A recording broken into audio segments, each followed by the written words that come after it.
Gracias a los organizadores por la invitación a participar en esta primera etapa preparatoria y motivacional del 15º Foro Regional Andino para el Diálogo y la Integración de la Educación Agropecuaria y Rural y el noveno FAESCA, en especial a la doctora Zulay Pérez, y gracias a todos por su atención a esta charla a distancia el día de hoy.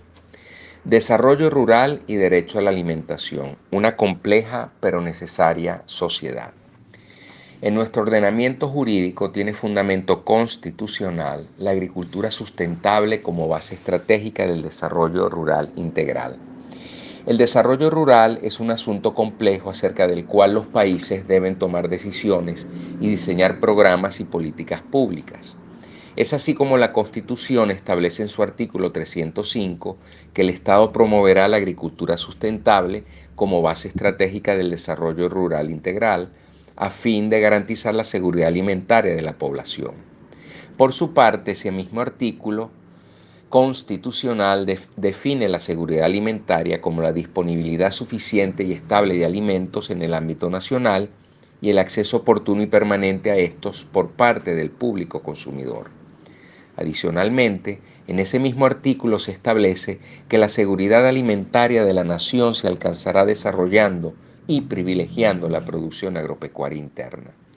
El desarrollo rural implica no solamente el crecimiento de la agricultura, de la cría, la acuicultura y de las actividades en general esenciales para la producción de bienes de origen agropecuario y materias primas, primordiales para la expansión de la oferta interna de alimentos y por ende de la seguridad alimentaria en cuanto contribuye con el aumento de la disponibilidad de alimentos.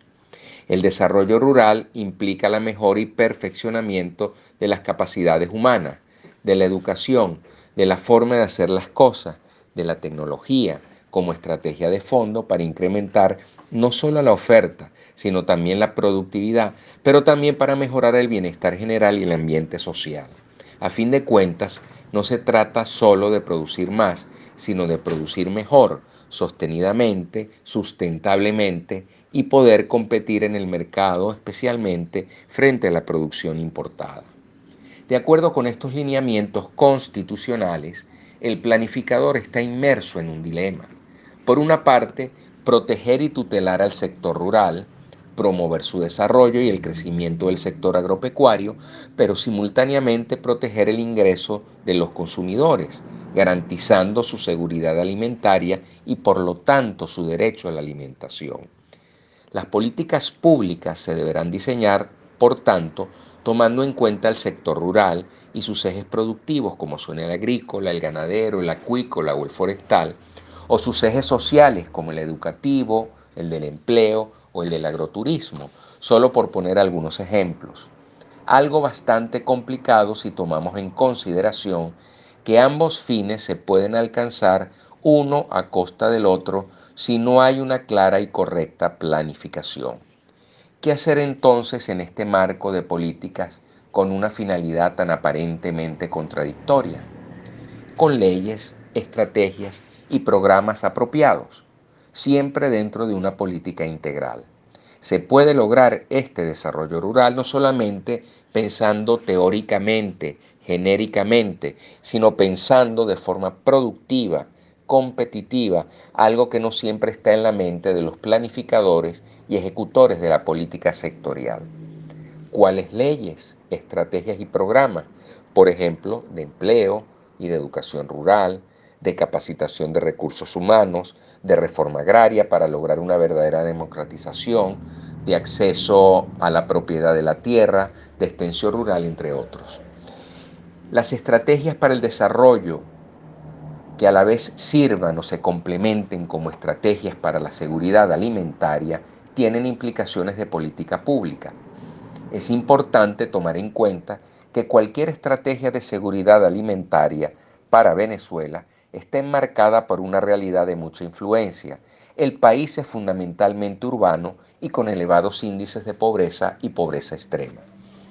La fuente principal de ingresos de los habitantes es un salario, y si ese salario no existe o es insuficiente, la seguridad alimentaria y el derecho a la alimentación no estarán garantizados. Existe suficiente evidencia que confirma que la pobreza afecta negativamente la seguridad alimentaria de los hogares, sobre todo de aquellos hogares urbanos donde el acceso a los alimentos se logra únicamente a través de la compra de estos en los mercados, sean formales o informales. En el medio rural, sin embargo, las condiciones son generalmente peores que en los centros urbanos. Por el aislamiento geográfico y asistencial, el desempleo es mayor porque las actividades económicas giran en torno a la agricultura exclusivamente, lo cual explica las migraciones del campo a las ciudades y en los actuales momentos hacia otros países, especialmente la población joven. En otras oportunidades lo hemos señalado y nos permitimos citar un trabajo realizado en 2005 conjuntamente con la FAO y la comunidad andina a la que entonces pertenecíamos y que lleva por título Políticas de Seguridad Alimentaria en los países de la comunidad andina. Y decíamos que los programas para el desarrollo rural dentro de una estrategia de seguridad alimentaria que contribuye a garantizar el derecho a la alimentación, si estos programas son efectivos, cumplen una doble función. Por una parte, contribuyen al mejoramiento de la calidad de vida del habitante rural, mejorando sus ingresos y por tanto su seguridad alimentaria. Por la otra, representa un desarrollo de tipo geográfico y territorial al detener las migraciones hacia la ciudad y permitir el ejercicio de la soberanía nacional mediante la ocupación del territorio. Nos atrevemos a sugerir 3 áreas para el diseño de programas de acción pública que son particularmente importantes para las poblaciones rurales pobres.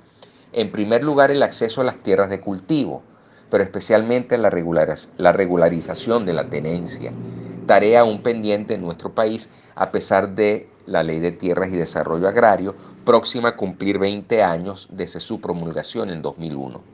En segundo lugar, aunque parezca obvio decirlo y reiterativo, se debe repetir una vez más que la capacitación y la educación de la población rural son fundamentales. Y en tercer lugar, el acceso al financiamiento de las actividades productivas y el mejoramiento de la infraestructura rural. Vialidad, sistemas de comunicación e información, sistemas de riego, embalses, entre otros. Dentro de este contexto se consideran, a manera de sugerencia para la presentación y de acuerdo al trabajo citado, 6 áreas de acción. La primera de ellas, la del empleo en general, pero la del empleo rural en particular, para mejorar el nivel de empleo y de ingresos de la población pobre del país, pero especialmente de la población en los sectores rurales. Conviene destacar en este punto a los planes para la expansión del empleo formal y los programas de apoyo para la inversión y particularmente a la pequeña y mediana empresa y a las microempresas informales en cualquier área de la actividad económica, y esto posiblemente sea mucho más efectivo que las políticas asistencialistas. El área de los ingresos rurales. Para incrementar el nivel de ingresos de la población rural, sobre este aspecto son importantes los programas de educación rural, tal como hemos señalado. Los estudios rurales deben adaptarse para que instruyan para la producción, el trabajo y la vida rural. También son importantes los programas para el mejoramiento de los sistemas de producción a nivel rural, los programas de titulación de tierras, de transferencia tecnológica por zonas agroclimáticas, los programas de financiamiento rural, el establecimiento, por ejemplo, de cajas rurales, los programas de extensión, los programas para la mecanización e insumos, el tema de la dotación de servicios, telefonía rural, por ejemplo. Una tercera área, la de la producción agrícola y pecuaria, para incrementar la producción agropecuaria nacional, mejorando particularmente la competitividad de la oferta alimentaria. Aquí vale la pena destacar a los programas de circuitos agroalimentarios basados en la competitividad. Una cuarta área relativa a la salud y la nutrición, para mejorar las prácticas de alimentación, de salud y la higiene de la población. Conviene destacar en este punto el rediseño de programas educativos para que incluyan las buenas prácticas de alimentación y de higiene con carácter obligatorio en las escuelas, diseñar programas para la promoción de estas prácticas bajo la responsabilidad de instituciones como el Instituto Nacional de Nutrición o aquellos institutos vinculados al tema de la defensa y educación del consumidor y de los usuarios. Los sectores vulnerables se deben, por supuesto, tomar en cuenta estos sectores especiales, hacer programas para la protección integral y, en este sentido, buenos resultados arrojan los programas concertados entre el Estado y la agroindustria para la fortificación y enriquecimiento, por ejemplo, de los alimentos. Como vehículos de estos programas, destacan en primera línea, por supuesto, los alimentos de mayor consumo en el país, como son, por ejemplo, la harina precocida, el pan de trigo, las pastas o el arroz, haciendo énfasis en los nutrientes cuya disponibilidad no satisfaga los requerimientos, como es el caso en la actualidad para Venezuela del calcio o la riboflavina. Por último, el marco institucional.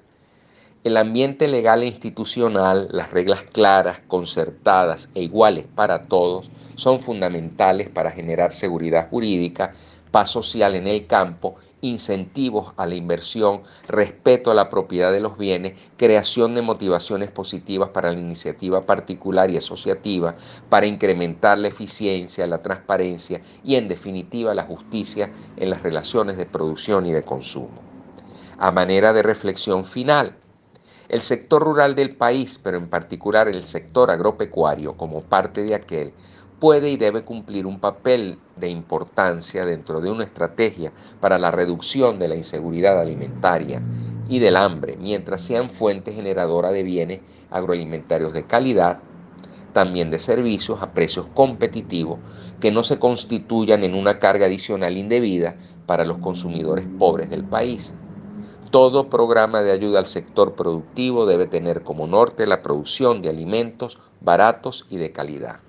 El reto de los planificadores entonces está en diseñar políticas públicas efectivas, realistas, equitativas desde el punto de vista social, pero eficientes desde el punto de vista económico, y esto por supuesto incluye también a las leyes.